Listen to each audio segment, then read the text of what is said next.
Hey class, good morning. It's Monday. Just wanted to check in with you a little early this week. I will be posting our lesson today, and I'll let you know why in a few minutes. Want to touch on a few things in our class from the past couple weeks. First, I want to talk about the articles and your project assignment. I emailed everybody's back between myself and Professor Librera.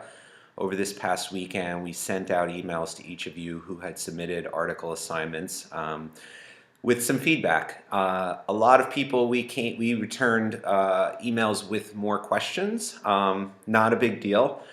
But overall, I was really impressed with people's work on this. The articles people picked ranged widely, which I'm really happy to see. People have a very wide range of interests when it comes to these topics, and I was glad to see a bunch of different options tackled, EBPs to be looked at, and things even outside the program. I know for a few people they struggled with wrapping their heads around the idea that I'm asking them to focus on a current events article, something you might find in pop culture media, not things that you would necessarily find in scholarly journals. I know this is different than what you've probably has been drilled into you in our department in the past classes you've taken with us. Um, and I appreciate some people thought that the task was to pick a focus article, which was a journal article. I appreciate those people's attempt to have a scholarly research-based focus. But really what I am asking is for the focus article to be something that anyone in the news, anyone sitting down at their internet, could click on and read or watch and form an impression about people with mental illness in some way. And some people do a good job portraying people with mental illness, and some people do a horrific job. And you guys have found some pretty horrific examples. Like I said, I know it's different, but I'm basically challenging you to kind of pick apart what you see, read, and hear every day.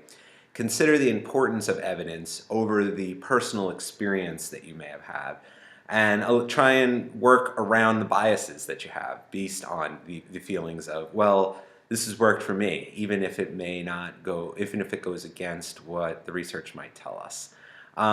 So some people have a very clear idea. I just kind of gave them a few pieces of feedback and some suggestions and sent them on their way.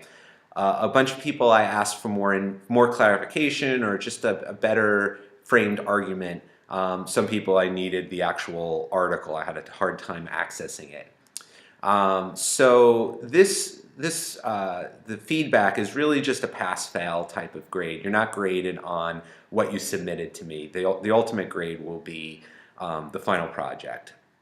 So for people that have submitted something and I'm not going to need anything more before the final project, you'll get a pass. People that have not yet submitted what I think what is good enough to kind of move forward with the project, I'm holding off on grading, and you'll get a pass grade once I have something that feel comfortable with, and I think that you'll feel comfortable with. I think most people I asked for follow-up feedback by Sunday, the 15th. So next, I want to talk about real quick with the midterm. That will be the focus for me this week, and Professor Libera is grading the midterm and getting back grades to you guys. Hopefully by the end of the week, but Sunday I should have everybody done by the end of the weekend. You might see grades now or even immediately after you finish. That's not your final grade. That's like a raw unadjusted scored grade. It does not take into account the short answers. So those are what we have to grade this week manually, and you'll see your grade adjusted. So the midterm grading will be the focus this week. Do not worry that you might see a score lower than you expect right after you take it, because as I said, I have to adjust those grades to account for the short answer essays. After those grades, we will be focusing on grading the forums for Forum 4 and then Forum 5, and those grades will start to trickle in after the midterms.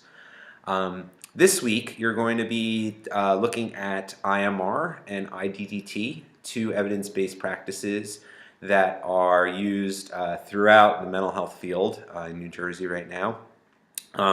I was able to interview an expert in IMR, Tom Bartholomew. He is a faculty member that works at Trenton Psychiatric Hospital. And the interview is about 18 minutes. I'm going to be making it available today. The forum assignment this week is to, after listening to the interview and reading the online book and information, to come up with a question for him. I'm going to be forwarding those questions to Professor Bartholomew and be getting his replies and posting those replies in the forums, hopefully on Friday night or Saturday. So I'm asking for questions a little earlier this week. I know normally I ask for people's original post by Friday. This week I'm asking if you could post your questions in the forum by Thursday so that I could give him Friday to respond to them. And hopefully everything else should be contained in the books. You can use the info from the online books to support, whatever question you might have. But this is a good opportunity to ask an expert, somebody that knows as much about IMR as anybody, who's doing it in a very unique environment in a state hospital system that you might not be familiar with. So ask questions, ask things you'd want to know about that. So your tasks for this week basically are to listen to the interview with Professor Bartholomew. It's a little under 20 minutes. Go into the forum a little early this week, post your question, read the IMR and IDDT books, and also the harm reduction module that is like a self-contained module that you'll play and kind of respond to throughout. Any questions, send me an email, but otherwise you'll see me around the class. Good luck this week. Take care.